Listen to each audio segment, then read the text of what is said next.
Welcome to Over the Line, the football debate show by fans for fans. Once again, my name is Dave O, and joining me on the show, we've got a full complement of fans in terms of Arsenal, United, and Liverpool. But we've got a new guest tonight. We've got Warren joining us. Warren, good evening, pal. How are you?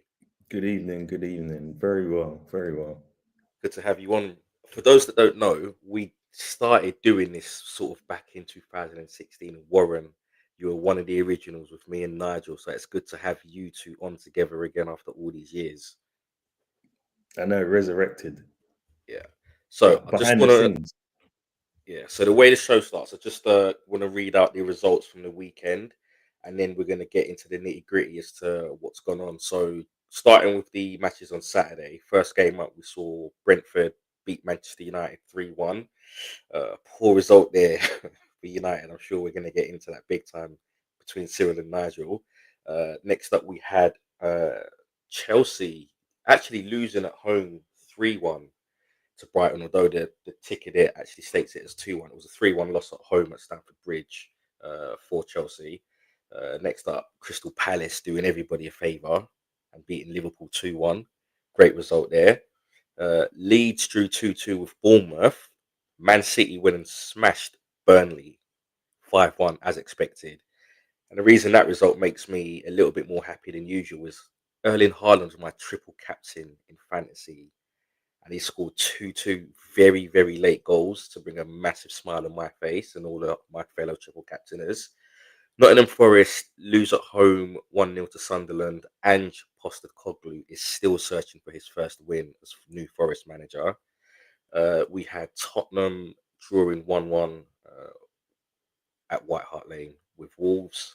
Scenes there where I think it was João Palhinha with the late equaliser, celebrating like he just won the World Cup. It would have been interesting to see if that was an Arsenal player celebrating in that fashion, what the media would have said. On to Sunday's results, we had Aston Villa beating Fulham 3-1, and the match that's just finished saw Arsenal beat Newcastle away 2-1. And the last game of the weekend is the Monday night fixture, which sees Everton hosting newly managerless West Ham.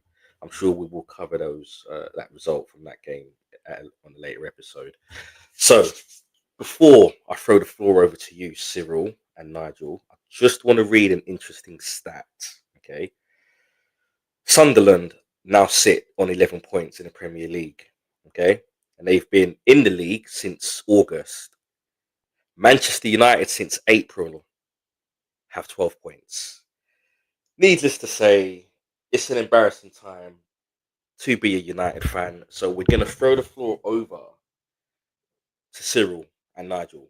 But before we do so, I just want to state that the table currently sees Liverpool in first place on 15 points, Arsenal in second place on 13 points, Palace on third with 12 points, Tottenham fourth with 11 points, and all the way down in 14th, we have Manchester United on 7 points. Nigel, Cyril, talk to me.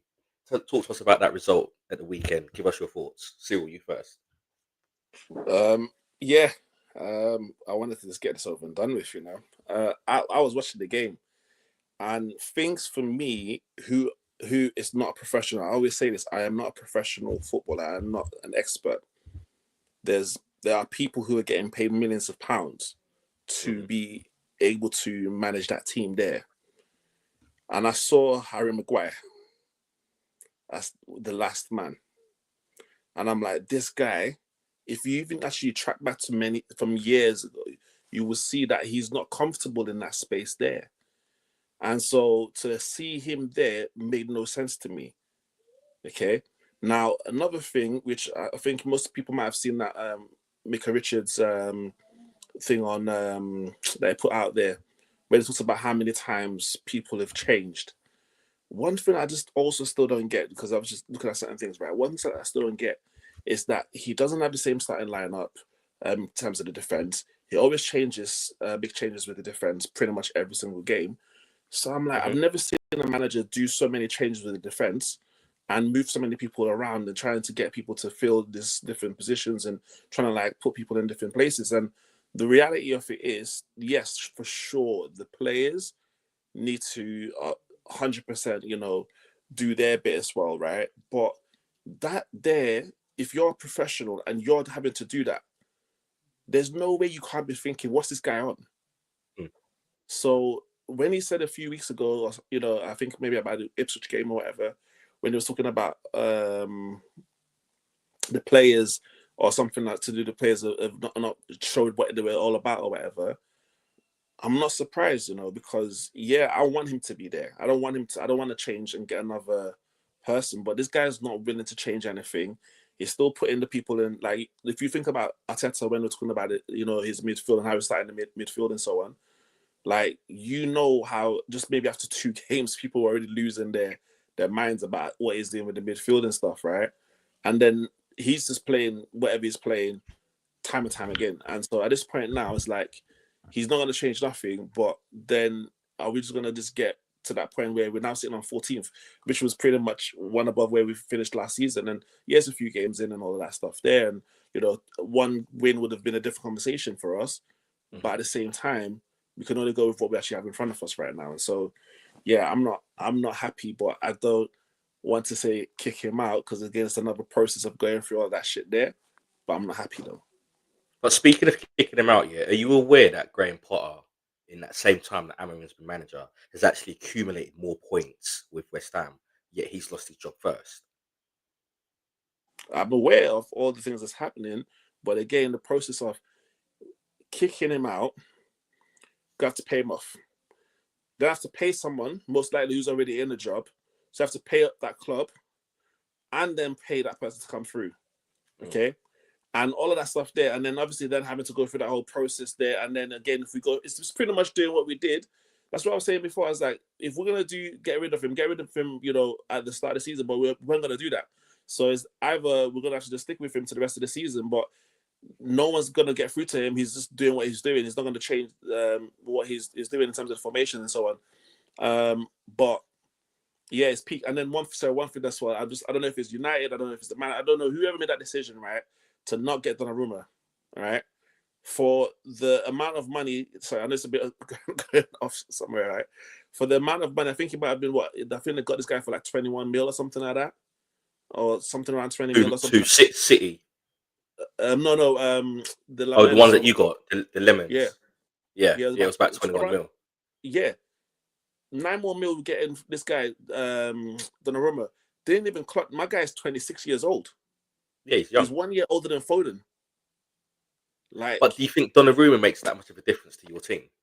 No, I'm just saying, just in terms of, like, that's one part there that if we actually have that solid part there, that's going to be. We need that because, again, we've bought this new keeper, and we're not even using him. Now, can't lie, my guy did some good saves, in the game itself, but it's not saying that it was goalkeeping errors that necessarily led to the defeat. What I'm just saying is just when I'm just thinking about some of the decisions the club has made or is making, now I'm beginning to question a lot more than I did before because that don't make no sense to me why we didn't get Donnarumma when, that I know we spent 20-something million pounds on a kid who is still not really proven. So, yeah, anyway, I'm trying not to rant. I'm just trying to just stay composed right now. No, I mean, rant away. You make a lot of valid points, man. Personally, I mean, I get the whole Donnarumma angle, but I think United's problems go way deeper than that. I don't think it's.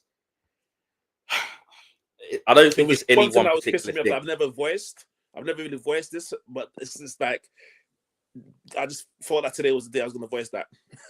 Like I said, it wasn't necessarily in line with what's going on, but it was just something that I just needed to just get out. Yeah. Let's bring in your fellow United fan, Nigel. Give us your thoughts about Kyle. On the lineup itself, I can see what Amarim was thinking. He played. These guys have amazing long throws. So what he did is that he played Maguire and De Ligt, and able to what in his head and in my head for be able to deal with that threat. Cyril, what you're saying about that first goal in particular, that actually had nothing to do with the system. The guy that played the ball, everyone knows, if there's no pressure on the person that's playing the ball, you drop, okay? And Maguire, as an England international, probably our most experienced defender, he pushed up when there's no pressure on the guy playing the ball and allowed him to go through. That had nothing to do with system. That's just football intelligence. and as I keep saying to you guys in every single podcast, is that goals change games. And it's bad if you want to speak about the game itself. We had zero control in that game, and that disappointed me the most. Is that even when Sesko put us 2-1, I was expecting a barrage of onslaught, and it never came. And then on top of everything, Bruno misses yet another penalty. Yeah. And these are the moments in games that like the City goal, the last one we conceded, and the third one. When you're pushing, those goals for me are just discount. Like if you're pushing for something and someone hits you on the break, okay, you're trying to go for the win. I discount those goals. But the first goal and the ones that make the difference, when Maguire pushed up and then he played the guy on side and then tried to run back, he's got no pace. He was never going to get there. Fantastic finish, by the way. Brilliant finish. But it's those decisions, Cyril. I understand what you're saying. And I understand the stats and everything, and I'm not defending him. But as I told you guys, for me, it's very simple. A core of the season, he has to reach 15 points. If he doesn't reach 15 points, then there has to be a compensation. It's as simple as that. Right? Sorry, say that again. A quarter of the season. Every quarter of the season has to hit 15 points. Yeah. Okay. My target for him is 60 points for us to roll the dice and go again. If we don't achieve that, and then if he manage to achieve that, I will allow him to go again and build the midfield, and then let's see where we go from then. All right, so let's look at the maths quickly behind that statement, right? So every quarter of a season is roughly 9 games, yeah. So we're 6 games in, yeah. So let's call it 9-10 games, right? With the games that he's had to start with, I'll allow till 10. If by game week 10 we are not on 15 points, then Nige, decision has to be made. Yeah. Do you believe in the manager? Do I believe in the manager? That's a no. You don't even have to answer. You're thinking about it. No is the answer. No. The reason why I bring it up to do what? Do I believe that he should be capable of getting 15 points from 10 games? Do you believe in this manager? For this season, my target is 60 points. No. You said 65. You said 65. Don't drop it down to 60 now. No, you said 65. Guys, when I said every quarter, 15 points. You said 60. 15 to 60. I never said that. Yeah. The reason why I'm asking is don't David said about Graham Potter, right, and West Ham. Somebody check the files. You could see very early that West Ham looked awful. They looked terrible, and they gave it a little bit, and then they've made a move and switched. And I saw a list of managers that are available, and there's a massive list of managers, rightly or wrongly. Chelsea, we know they'll rip up the script and go again. So the only reason to keep this manager is if you believe that over time he's going to be the right one, or does it look bad on United for cycling through managers? So that's why I asked, do you believe in the manager? I think for comedic reasons, I'd want you to keep him because he's like a calamity, and even how he conducts himself in interviews is like he is a no. Get rid of him ASAP. Get anyone else in. Gareth Southgate looks like an attractive, looks like a good option right now. Where were laughing at that option before. Maybe to you, I believe that this manager is good enough to get 15 points every quarter, which is exactly what I said, to hit 60 points. I also said I didn't want us to lose more than 8 games, but that looks like a record. That's gonna go. Do I believe that he's? I don't know why he's wedded to playing. I understand why he chose the central defenders. I don't understand. I understand that Diallo and everyone had his father died, RIP. But do I think that we have to? The thing is, the 3-4-3 formation that we're playing is more like a 5-2-3 formation. It's too defensive. I would love him to go on the offensive. He brought Mount on in one of the fullbacks position. Why don't we just go and play like that? I do not believe we have the personnel to play his formation. I do not like the fact that he's stubborn, but he said. I actually think you do. I actually think you do have the personnel to play that formation. No, we don't. I would. For me, the issue no. is Bruno in midfield. That's the problem. Bruno in midfield Yeah, is so the problem. what He's he's your done. best number 10, so put him in the number 10. Do you think it's right for people to criticize him for his performances when he's playing out of position? That's on the manager. Oh. That's on the manager. For me, the Because system. Look, the system. He's the best number 10 in the world. End of. And then for me, the system to get the best out of him, you put the best number 10 in his number 10. You play 4-3-3. That gets Mano in the team. And Ugarte, he's not a baller, but he is a destroyer, right? So you put a destroyer next to a guy who can play the ball, and you put the guy in his natural position. You got Cunha, you got Mbeumo who can play on the wings, and you got Sesko up top. You got our defense who are used to playing in the 4. Let them play in the 4. Only thing Ugarte is good at destroying is your fluidity, mate. I didn't hear that, but I'm sure you find that funny. Oh man, I actually think the formation United should be playing, if you want to step away from that 3-4-3, I think it's got to be the 4-2-3-1. I think you have Bruno in the 10, Cunha and Mbeumo on either side, and you put Sesko up front. You have your 2 in midfield as pick any 2 from. Yeah, whatever you want to call it, 4-3-3, whatever you said. Bruno in the 10 and the 3 up front. Ugarte, Manu, and then the back 4. Yeah, but it's quite clear this manager's not going to be changing his system. He's stuck. Yeah, so he said that he said I'll live or die by my formation, and he's being true to his word. Me, game week 10, 15 points. Game week 20, 30 points. Game week 38, end of season, 60 points. And then we go again. Given the midfield, go again. I would love for it to be that. Okay. And I'm not, like I said, at this point now, I'm just like, whatever happens. But I'd love for it to be that. Do I believe in the manager? The answer right now is, I'm tempted to say no.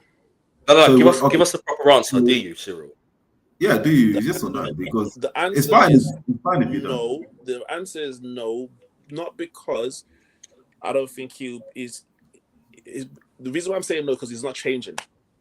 Because he's not changing, he's sticking to what he has or what's happening right now.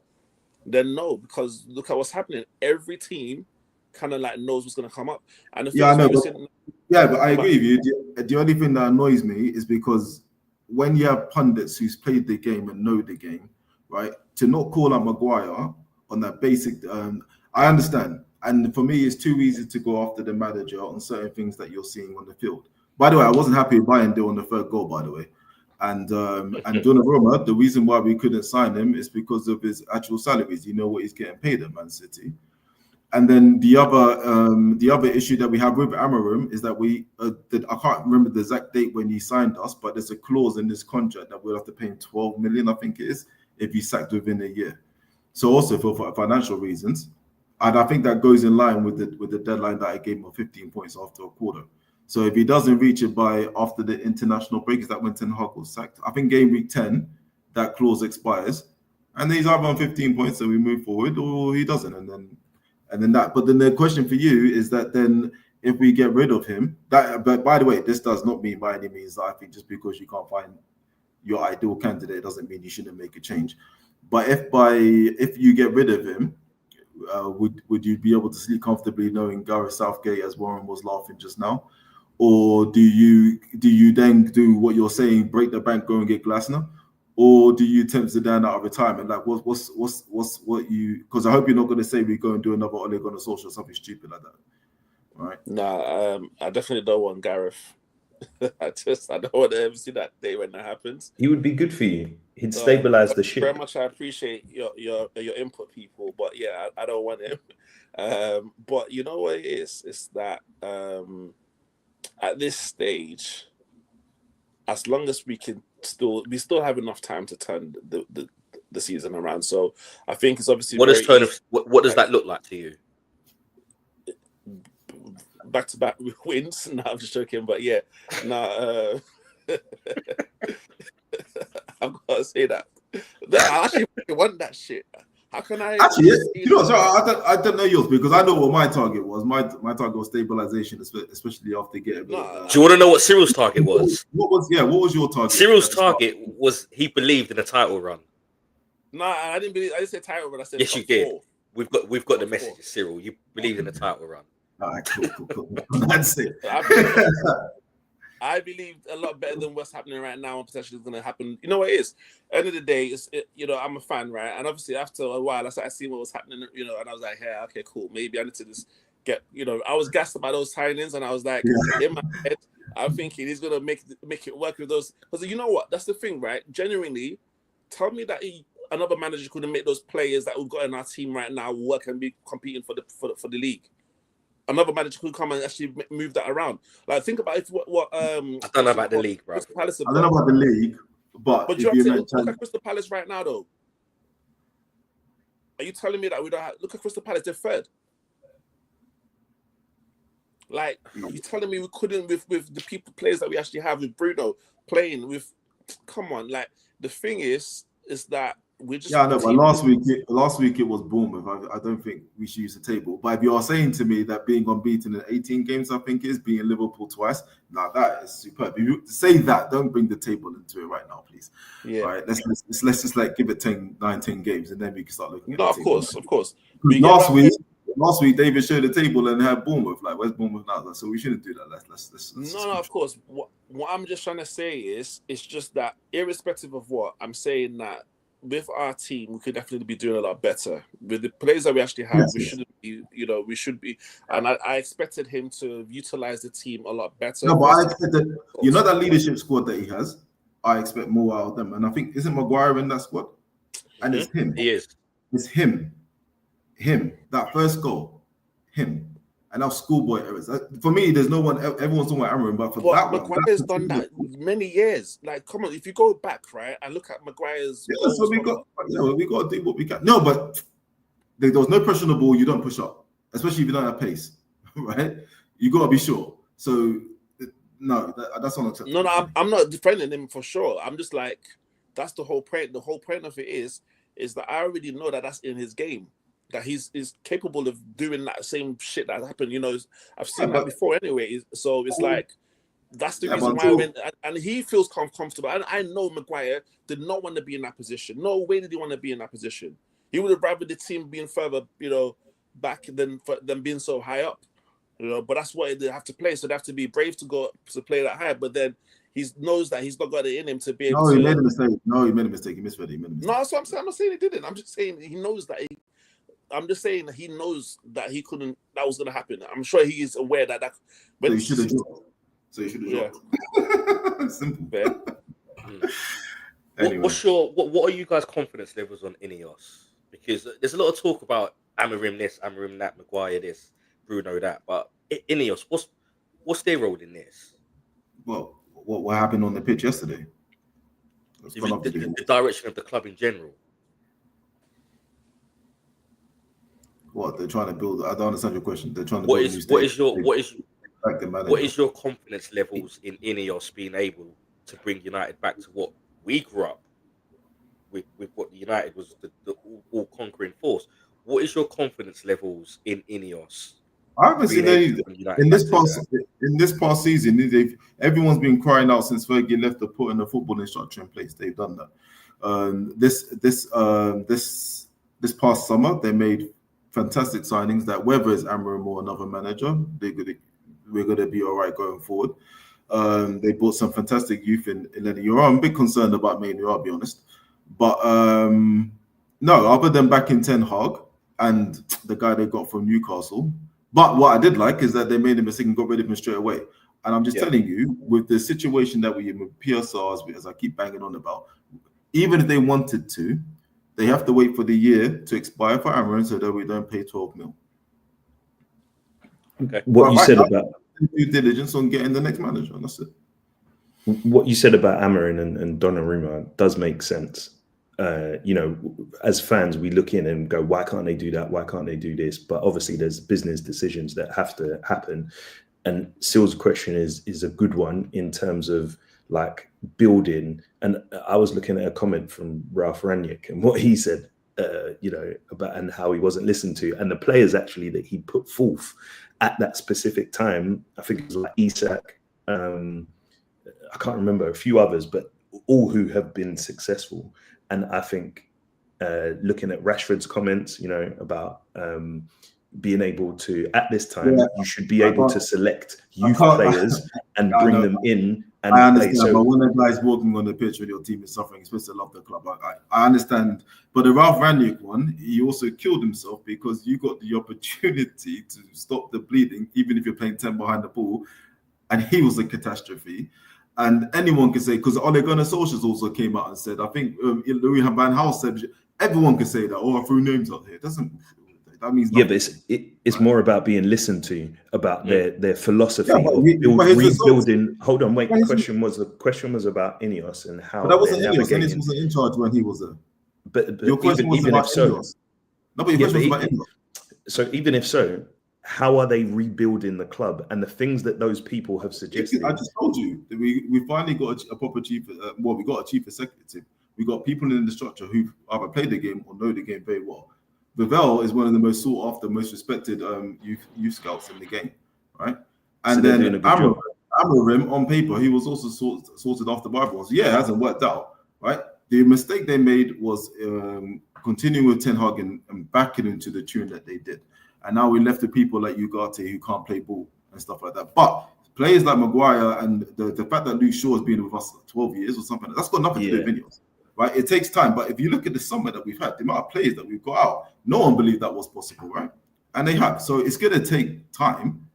It's going to take time, right? They focus on the front line. We're still missing chances, which is not happy. We're still underperforming our XG and missing penalties, right? And then the next move, Casemiro's contract expires. That's a lot of you can't just the times when you were able to do it with Aubameyang and Ozil. It's very you didn't have PSR like we did today. It'll be very interesting to see if Arsenal will be able to make those moves.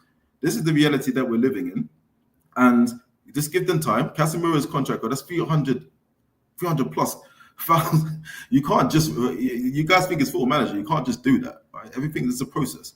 Right, his contract expires next summer. That frees up a whole load of room to start bringing in players.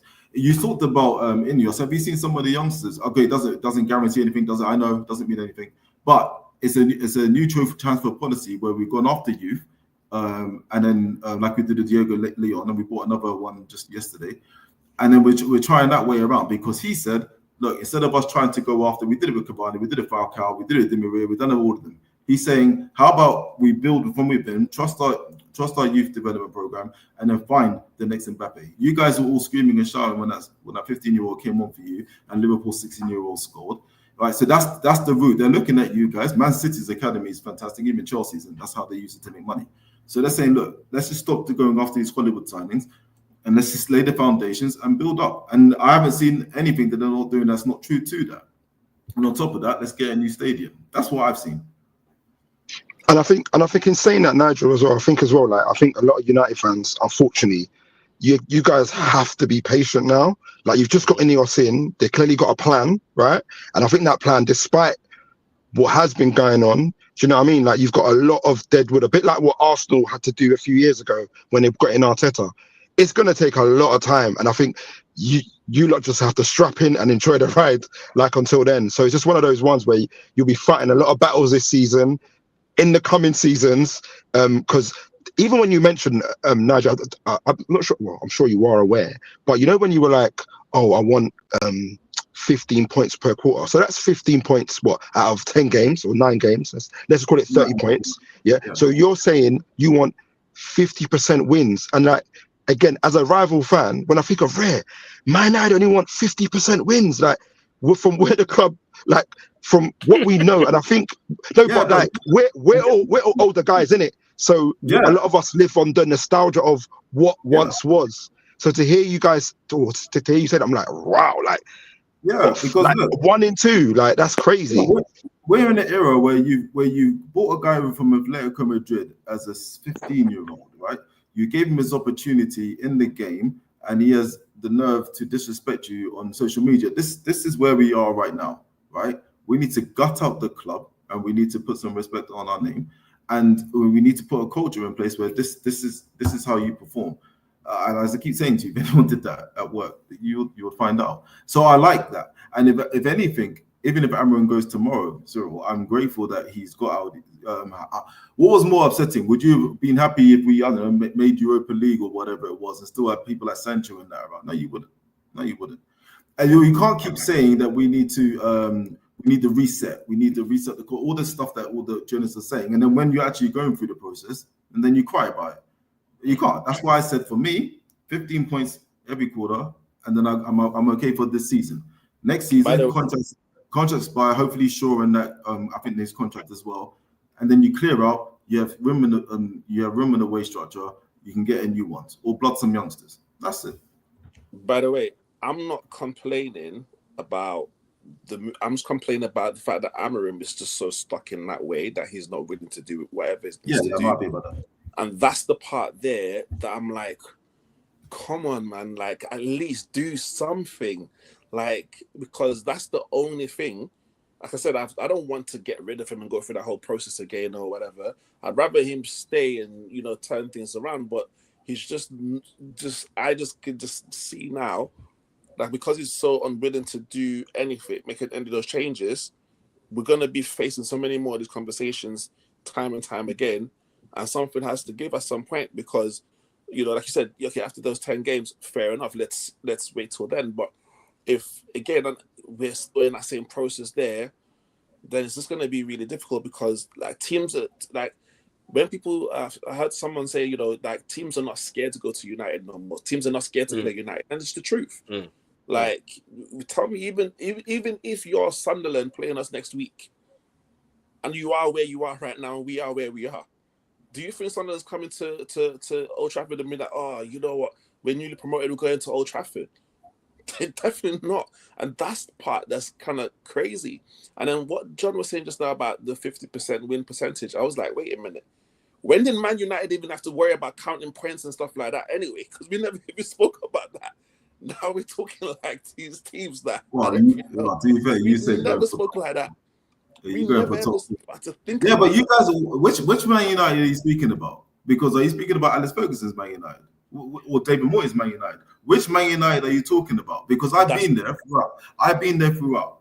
And what I have seen is that we have, because of that history that you're speaking of, it's what's made us go after the Cabanis and the Falcaos and the people who are at the end of their careers by bringing Ronaldo back instead of building. Okay, now you asked me about Ineos. What I can see is that we are building. Whether or not it comes off, I can see it. It makes sense. What we were doing before was chasing what you were just describing. Pull it in the bin. Okay, Fergie's gone. He's been gone for a long time. Okay, and you're lucky you have the commercials and how successful you are as a club to be able to rebuild within that position, right? Yeah, but it doesn't know what Glazers have done to us. But yeah, I hear that. I think we also need to highlight that football's changed.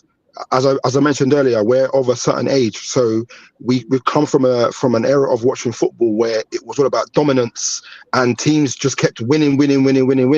Whereas today, especially in the Prem, some might argue about City, but now there's a lot of teams that are working differently to be able to compete. And I think, unfortunately, with the Glazers at United, they have not been able to adapt in the time. Whereas we're getting teams like Brighton balling out, like Bournemouth balling out. Like, this didn't happen back then. Like, if Brighton came up in the tens and the late 90s, they're going straight back down. It's not happening. But now they're finding gems. Like, I swear Brighton beat Chelsea yesterday, and they've got like, it's like Chelsea got better of their but and they sold their players to Chelsea and still beat them with the new club. Can you imagine? Love to see that. And you know, we have to give some flowers to someone like Danny Welbeck. Yeah, honestly, yeah, man. Like, the guy has regenerated his career, but yes, also the fact that, you know, Chelsea took Graham Potter and he's been around and and Brighton have lapped them, still is humiliating. But yeah, they've got a fantastic setup there. Yeah, 100%. Let's move on to Crystal Palace Liverpool now. Crystal Palace are one of these clubs where they've moved smart, built smart. and they are now in a position where they've won their first trophy, I think, in their history, which is the FA Cup. They followed that up with a Community Shield victory over Liverpool. They've now come into the season and, 18 games unbeaten. Done everyone a favour, like I said at the start of the show, by putting Liverpool away, despite the refs' best efforts to assist Liverpool in picking up something in that match. John, Liverpool's first loss. We can't say that, it's been coming. It's been coming. How do you feel? You've got your first loss under the bag. Your team's looking shaky defensively, and now the mighty Arsenal are just 2 points behind you, breathing right down your neck. Well, unfortunately, and I don't mean to disappoint anybody that's watching, but I actually didn't watch the game. But naturally, as you do, you're in your WhatsApp groups, you see posts, tweets, whatever, and I've seen kind of the goals, and kind of like the gist that I get of the game is that it was just one of these kind of performances where we just didn't look like we could get going. And what I've noticed, a lot of our football this season has been in moments. We've had a lot of good moments, and we've been able to capitalize off those moments, and keep getting those 3 points. And I think it's that thing, or it's that narrative of at some point it's going to catch up with you, and it caught up with us against Palace. What those problems are, I can't genuinely say, because again, it's still early days. There's all these new players that we're embedding in. So the loss wasn't necessarily a shock. If it didn't really give me a feeling. It was just more of a case of like, oh man. But one thing I hope and pray that, I've got my manager, I trust in the manager. I hope, he can make the right decisions, turn it around, do what he's got to do to make it work. So that's all I can do, all I can say right about now, because I have no answers. I ain't got the answers. The slot come across is a bit of a sore loser, a bit petulant to you. He's a winner. And if you're a winner, any loss, even at Feyenoord, he was a winner. He wanted to win every game. So that's just his mentality. So I think most winners, if you look at like a Ronaldo, we all know how he played and how he liked it. He didn't like losing against anybody. It didn't matter who he was playing. I hear that. I know. Look, everyone in the game is a winner and doesn't like losing, but there's a way that slot. When you even look at last season, when they were a little bit shaky, results were kind of not going their way. It's just other clubs weren't taking advantage of those slip ups, and he was saying things to the ref like, "Oh, if we don't win this title, I'm coming after you, I'm blaming you, or whatever." And then fast forward to this last game, and he's throwing mans under the bus, talking about, oh, one of our players made a run forward to, for no reason, because it made. And I'm thinking, this dude is petulant. Like, he is an absolute closet wanker. Do you know we haven't? I would like to. We haven't seen what he's like under real pressure. Last season, Man City and Arsenal handed it to you in the sense that the pressure wasn't really on him. Like, when I'm talking about pressure, I'm talking about the situation Arteta's in now, when you've got to deal with incidents in games that really go against you and make you drop points or lose points or fall behind, or you've got loads of injuries and not getting, like, we haven't really seen that from Slot. He had a very nice welcome to the Premier League. He managed to get a title, which has put him in a great position. And actually, he's built something as a manager with you guys, keeping your players fit, giving you that kind of resolve. Tactically, I think he's tweaked things really well. And we've seen a lot of the positive things that he's brought in.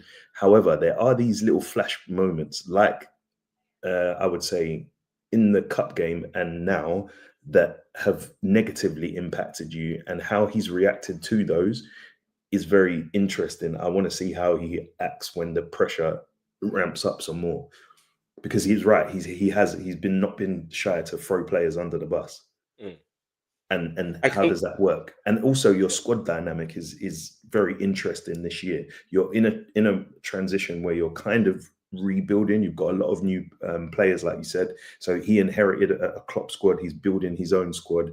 It was weird that you bought Ekatike and then you've got Isak And then if you look back to the cup game, the way how Ekitike was acting in that game was as to say, I'm the man. Like, no, I'm here. And to be fair to him, that is the attitude you want your players to have. However, he ruined it by getting 2 yellow cards and then leaving you short for this weekend. And I think that was a big point. You know, can Isak, is he fit enough to play the whole game? Because clearly he was on a program where he was playing a certain amount of minutes. It now means he has to play the whole game, or you have to rely on Chiesa. And it's a difficult game. So it was always going to be a difficult game. And then seeing, obviously it didn't go your way, which games cannot go your way, but then seeing how he reacted after that, it's like we're starting to see a side of him that we haven't seen yet. And I think that will be interesting going forward when pressure ramps up. Do you know, I never thought about that. I was wondering, why is he holding his shirt? Like I said, I couldn't understand for the League Cup, but now I never thought of it like that. So what do you think, John? No, so I didn't. So that, as I mentioned, I didn't watch the game. So again, I don't. What happened at the end of the game, Nigel? Who's holding up whose shirt? So in the cup, and then the reason why he wasn't able to play today, because he scored, you're talking about Ekitike, sorry. Yeah. I mean, like, look, he's a young man. He's in the moment. He got a second yellow. He got sent off. Do you know what I mean? And he only came on after. In the second half, you know, so because I watched that game, it's a mistake. It happens in football. If he and I just want to go back to something that Warren said about Ekitike earlier, like he wants to come in and be the man. Yeah, that's what I want him to want to be the best striker in the world. Every top striker wants to be the best in their position. So I think naturally, if you know that you've got Isak on the bench or he's coming in through the door, you want to show the manager what you're about, and he's going to do whatever he can to ensure he gets his start. So I'd rather see that than him be like, oh man, Isak's coming in, I'm not even going to try. Like, I'd rather see that energy, that fight from him, if you know what I mean. So that's kind of what I expect from any top elite professional player. That's what you want to see from them. Because if he wasn't doing that, I'll be a little bit worried. And to add on, obviously, you know, since the Jota situation and Darwin going out the door and Diaz going out the door, we had space in the team to bring in. We had to bring in 2 more players to come in, because if we only went into the season with Ekitike and no one else, you know, as you got set up for the last game, we would have had to pay Chiesa up top this game. Yeah, you know, and I wouldn't have wanted that. So I'd rather have the option of having an Isak there and an Ekitike on a ban or whatever, just knowing that he's coming back in potentially for the next game. So, you know. What about Verts? Is he going to join the party? Which question am I answering, guys? Yeah. How are the signings that you made? What do you think of Verts? Little Easy, 007. You man just want to get. You man want any reason to get onto this guy. And I understand it. Being rival fans, I get it. I get it. And I think we've had enough games. And I think 116 million. I think it's 116 mil player. Yeah, it's also 16. It was 116 mil, right? But I think let's talk in dollars, US dollars. How much? How much was it? That's add-ons. Someone put it in the chat. How much dollars it was? Look, like obviously, like it's a full Verts watch. Everyone is on player cam every game now. Everyone's on his case, innit? We all know there's a player there. We all know it. We all believe it. It was Bundesliga Player of the Year. He went unbeaten in his own season. There's a player there. Now, he's just come to I think I said this the last time. I feel like I'm fighting this guy's corner. Give him time. That's what I'm going to say. Give the guy time. He's just moved to a new country. Like, he's adjusting to a new team. Give him time. And then let's see. Why does he get that excuse but nobody else does? Who doesn't get that excuse? Give me one player who doesn't. Gyökeres. What is he? What time has he not got? What time has he not been given? Are you being serious, John? What do you mean? You've seen the treatment this guy is getting in the media. I think the treatment that he gets, I believe, this is my opinion, is more about, I think what it is as well, it's like an aesthetic thing. Because I think with Arsenal, because to me, in my opinion, Gyökeres he doesn't suit Arsenal. Like, Havertz looks more of a 9 than a Gyökeres. Don't get me wrong, I like Gyökeres because he's going to put the ball in the back of the net, which is what you want. Which is what you want. But there's something about the way that, like, if you bought an Isak now, or an Ekatike, I'll be like, yeah, Arsenal are going to be problems. But with the Gyökeres, there's something aesthetically that I don't think it fits the way that you guys play. Like, I feel like if he ain't getting service, he's not involved in the game. So there's little things to his game which I think, I don't know, but his job is there to put the ball in the back of the net, and he's been putting the ball in the back of the net. And let's see if it continues. So, you know, but he's going to get time. He will get his first season, because again, when strikers, you know, like when you get new clubs come up or come into the league, or new players come into the league and they start bagging, that second season is when you know how really good they are. Let's be honest. It's not really about the first season. It's the second season, because everyone's been like, all right, he was bagging last season. Let's get on to him this year. Let's see what he's really about. So, you know, you got to give the players time, bro. Do you know what I mean? So I'm not undermining Wirtz's performances, because I think they are to be desired and they should be questioned. You know, but that's going to be on the manager. You know, that's down to the manager, because he's starting him every week. Do you know what I'm saying? He's starting him every week. And I believe it will get to a point where he shouldn't be starting, 100%. I think what they're going to try and do, because Klopp did this thing where even if players were not on form, he will still play them. And I don't know if that's Arnold's stock. I'm not sure if he's a droppable, if he drops players like that per se yet. Because remember, he's our most expensive signing. So I don't know how he's going to treat the player in terms of, oh, I can't maybe drop him because we spent so much money, blah, blah, blah. So he's going to try and make it work to the best of his ability, you know. But guys, you know, I know he's on watch and it's fair.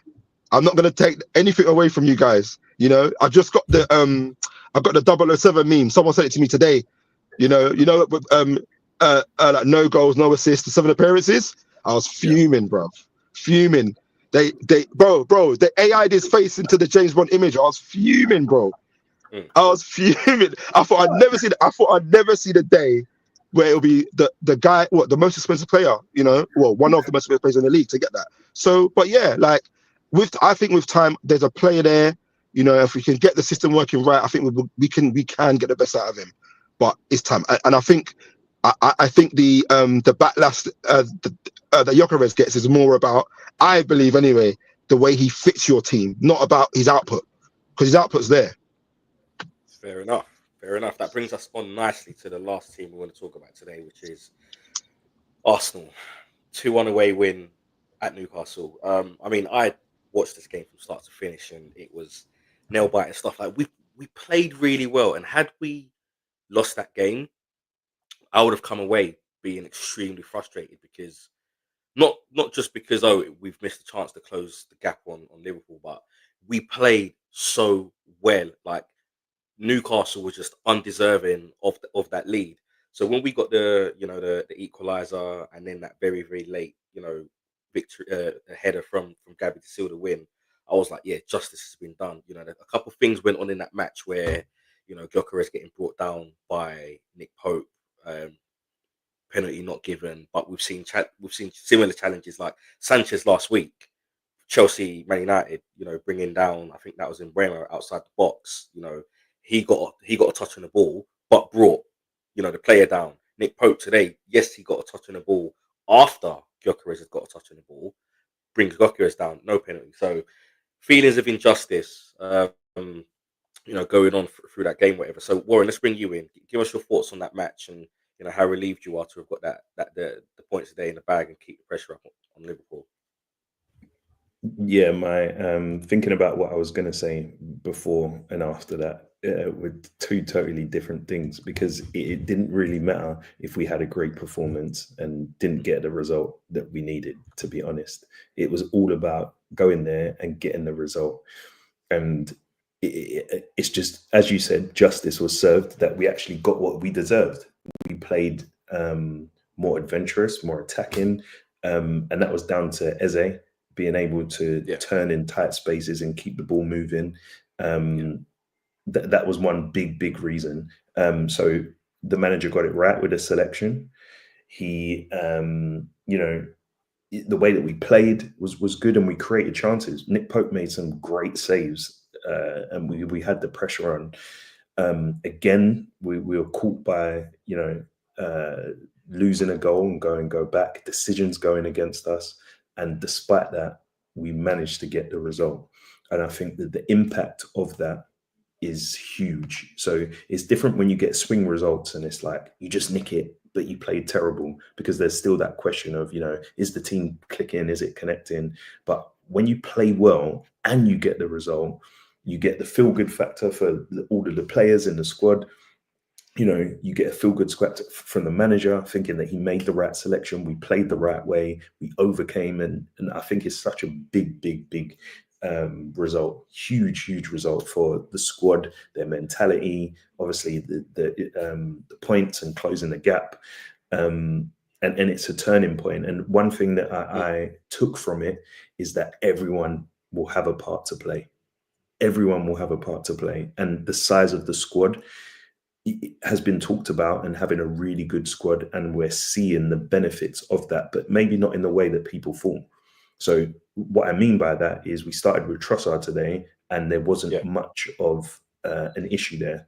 We've got Martinelli to be able to come on late, and this is what I mean by everyone playing their parts. Even the fact that we were able to put Odegaard onto the pitch late, and him to play from deep, which meant that Rice could be further up the field. Like, there's so many different factors in having that ability to rotate players. And I think everyone's fixated on, who's his starting 11 and who should play where. Everyone's going to have their part to play. One of the main things I think that Arteta has is who's going to be his guy that he relies on. And what I mean by that is Eze's performance. For me, it was a huge performance in the middle of the field. We look so much better, so more fluid. That should make him question, when everyone is fit, who plays where. Do you move him out to the side and bring Odegaard in because he's the captain, or because the team plays better in that? So those are the good questions that we get from it. But ultimately, what would you do? For me, it's Eze. There's enough games that you can do that. Move them around, because we've got Champions League games, we've got loads of different games. You can rely on the fact that Odegaard's slowly coming back to fitness, but when everyone's 100% fit, it's a tough one. It's very, very tough. I think we look very good with, and Eze, someone, and he can shoot from the edge of the box. He can move the ball and beat people in tight spaces. So a little 1-2 shimmy and keep the ball moving. Whereas Odegaard picks up the ball from deep and he moves it around, but he tends to, when you can see a ball, he kind of delays it or goes back or recycles it. And that can make all the difference. I thought today he came on and he looked purposeful. And I love the ball that he played through to Miles Lewis-Skelly. And that's what we want to see from Odegaard. So overall, I mean, hugely positive. Right. So when you hear the media peddling this narrative that essentially it's win or bust for Arteta, he's got to win something or he's got to go.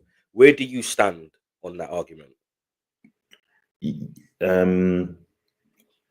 Me personally, yes, he has to win something, and he's afforded he's used up all that time in which he can build. We're talking about Ineos and building. He's done an amazing job with coming in and getting rid of all of those players to a point where we've got an elite squad, and worthy of competing on, the very highest level.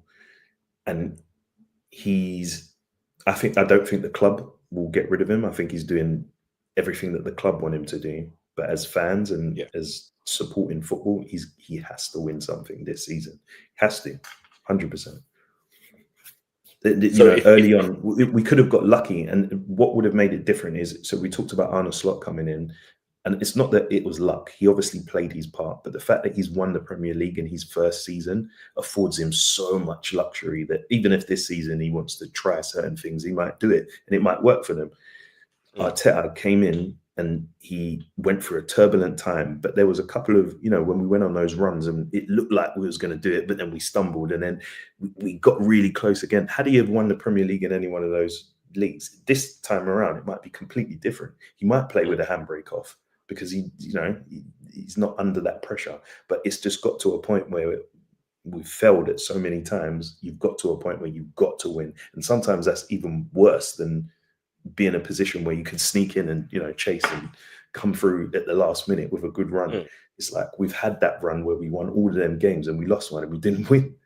Yeah. So he's got to do it somehow. And this victory today is a step towards that. You know, I said that this fixture was more important than actually the Liverpool and the Man City one, because his record against the big six has been very, very good.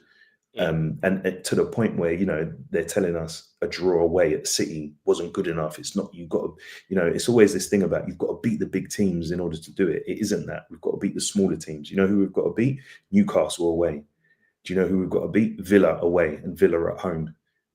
I would rather see us winning those games and beating the teams, Bournemouths and the Fulhams, where we would draw 1-1 or, you know, we're losing 1-0. Those are the games where we need to win. And those are the games that I would judge Arteta by, because his record against the big six is good. And it comes of the same like Gyökeres. The expectation is that he's going to be top goal scorer and should score in these big games. No, for me, if he is a flat track bully and we win, that I'll be happy with that. And I think he will be. Yeah. And he's been very unlucky that Havertz is injured. Yeah, because he's because had I think the plan start the season late. Yeah, was to rotate him more. You can see, and he's had to play minutes, but that could be a good thing later on in the season because he's blooded now. He's had to do the hard work when he's not at his best fitness. He's learning the league, and he's had to have lots of minutes. So personally, for me, I'll give him grace. Yeah. Nige, I'm going to ask you this question, and I'm going to try and pin Warren down to an answer as well.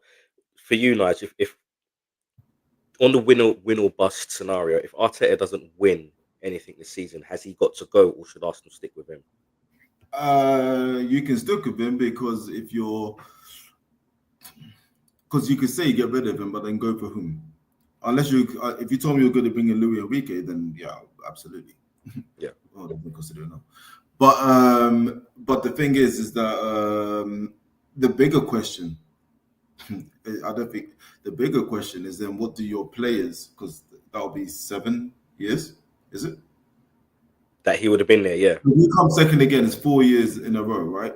And for example, Saka's been involved in all of that, right? And some of your big players. The question is when your players are in the dressing room and then look up, do they believe? Because that's your biggest issue. If they lose faith, then it's over. Yeah. If your big players still believe it, your leadership team, for example, if they still believe that Arteta, you know what the question is? It depends how you like if you push, and like you know when Liverpool came second to Man City, but they were just phenomenal, right? Yeah. There's ways to lose. Let me change my answer, right? It depends how you come second. Is it a 1 point second or is it a 10 point second? Because if it's the latter, then the bigger problem for you is if your big players look around the dressing room and say you're not good enough, then I think that's your bigger problem there. That's a fair assessment. Warren, are you of the same mindset? Yeah, I think you're right. It depends how the season plays out, and it also depends whether the players have faith in the manager. We've got this thing of, you know, fans and their opinion, and a lot of fans would tell you Arteta must win and Arsenal must sack them. But much like when Nigel gave his assessment of whether Manchester United should have bought Donnarumma or, you know, should they get rid of Amorim, there's the practical side of the business. And when you look at the practical side of the business and how much Arteta gets right in that, you know, he's even brought youngsters through, he's changed the philosophy of the club. You know, he's a good tactical manager. He probably has great relationships with the players for the fact that they're signing, you know, Saliba looking like he's going to sign on, Saka signing on. All of that, you don't get rid of it because he doesn't win a title from a business point of view. If I was neutral and looking at it as an Arsenal shareholder, you know, why the hell would you get rid of this man when the club's value is continuing to build? So there's two different sides. There's the fan side, which of course we want him to win. And if we didn't get the result today, for me, it would have been one of those ones where I don't know if he's the right guy to do it, if I'm honest. But the fact that he got the result today, Wait. When you say get the result, do you mean the Get the the result. loss or the draw or the win? Because you see, he had to win today. But He you see literally this had to game, win. I know, but you see this game, you were brilliant. You Oh were yeah. no, but this game was different. It's not like your other losses that you had. This game, you were brilliant. You know, like I said, there's a way to lose. See, Nick Pope up until Gabriel scored the goal, and then who scored your first one? Who scored your first one? Marino. Yeah, the Rice flip, and then there was no keeper would have saved that. Right up until then, he was man of the match. He pulled us some Eze. He's pulled off some saves. But we've seen that before, is what I'm saying. No, this was different. The way you were playing, what I loved is that every time you guys recycled the ball, you moved forward like 4 yards, and you were pinning Newcastle. And I was screaming for the Newcastle manager to bring on the ex-Man United player. Give yourself an outlet. What the hell? They are boxing you in, and not just that, your substitutions. I was like, oh my god, I didn't see your bench before the game. And I was like, what are these players they're bringing on? When I saw Saka come off, I was like, yeah. I was like, what? You've got a score, but this game, and then when Marina did score the header, I thought, you know what? You didn't lose. And like you said, I said Jesus Park, it will be different as the Emirates. And you didn't lose the game. And then Nick Pope basically gave you the game. Fucking idiot. All right. But I thought, yes, you won, but you didn't win like a Liverpool last minute Van Dijk header. No. You actually, and like how they beat Newcastle last minute, that wasn't that. I said James's Park, you controlled the game for minute 1, and I was really impressed with that. So even if you didn't, this one I wouldn't have gone after Arteta. The other games, but this one, you know when you can see something. I know the mood and everything. I get it. I get all of that, and especially because Liverpool lost. But actually, if you had lost, I wouldn't have come on this game and attacked you. Actually, I would have said, I can see. I when your players get fitter and get used to playing, I can see Liverpool. I can't see. I don't see the gel. I can't see it. It's just and it's almost my opinion would have been the other way round, in that it wouldn't have mattered if we gelled more and what have you, because we didn't. Well, that's sustainable. So the draw would have been question still out on Arteta. The loss would have been we're still the same, but the win and the matter of the performance, we got what we deserved. Yeah, you finally. You were brilliant. No, you were brilliant. No, you were brilliant. And it's at Jesus Park. You were brilliant. Yeah. Honestly. Good result. I'm glad we are now through that tricky period of games that we had at the start of the season. There's no such thing as easy games in the Premier League. We accept that, but we're now in a period where I believe now the games are going to be not as difficult as they have been. But on that note, gents, we're going to end the show here. It's been over an hour, and I'm tired. It's like after 3 a.m. over here, man. So I want to thank you guys for joining. We've ended with the originals. I want to thank John for joining, Material for joining, and next week I look forward to speaking with Gavin and Kunle as well. Big game next week that we're going to have to review. It's Chelsea-Liverpool. That's going to be a huge one. So who have Man United got actually? A home to Sunderland. Oh, big game there as well. On that note, guys, just one more thing to add. I think also why the victory was good is because now we've played at Old Trafford, St James's Park, Anfield, and we've played Man City as well. So we should be heading to a good run of games. Was that Etihad? 100%. Man City? No, at home. Okay. So we still got to go there. Who's Arsenal got next? Just out of interest. We are at home to managerless West Ham. Oh. No, Nuno is manager. Oh, sorry. Yeah, it is. Yes. No, is he? New manager bounce. Yeah, Nuno. New manager bounce. Nuno's been hired. Oh, wow. Yeah. Okay. That's a new manager bounce. A great move for them. That's a great move. Predictable move, but we'll see. Anyway, on that note, guys, thanks for joining me. For the viewers, thanks for watching. Hit that like button, subscribe, and we'll see you on the next episode of Over the Line. Take care. Peace.